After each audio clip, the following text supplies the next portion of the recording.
बिना देखे तेरी तस्वीर बना सकता हूँ, बिना मिले तेरा हाल बता सकता हूँ। हरे मेरी मोहब्बत में इतनी ताकत है कि तेरे आँख के आंसू अपनी आँख से निकाल सकता हूँ।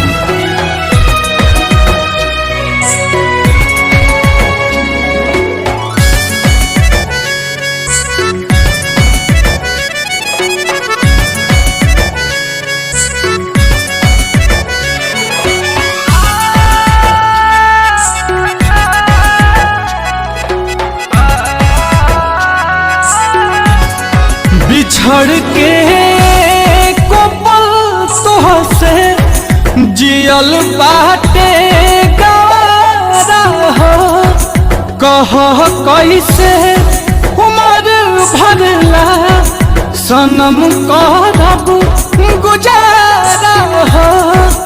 रोता दिल बेचारा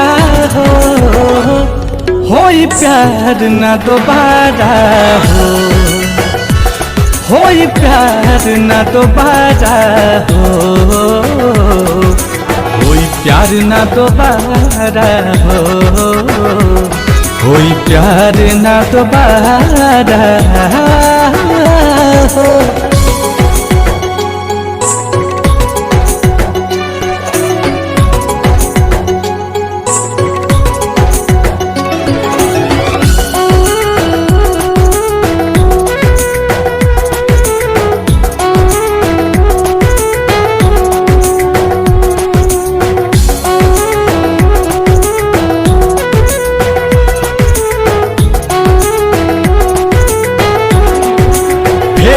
दिल के ई बगिया अब कबो आबाद ना होई।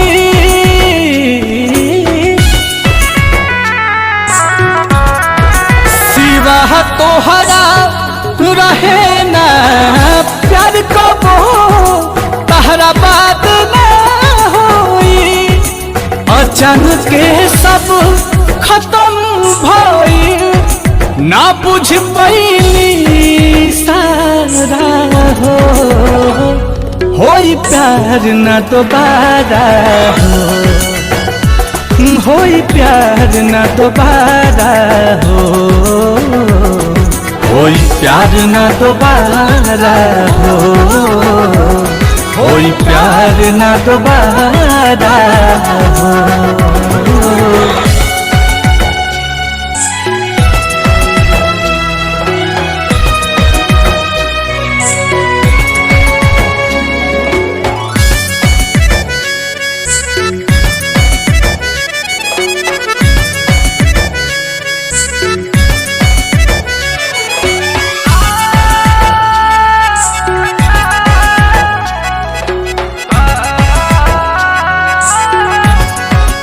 केहू औरी के कोरा में तोहार दिल खुश तो होई।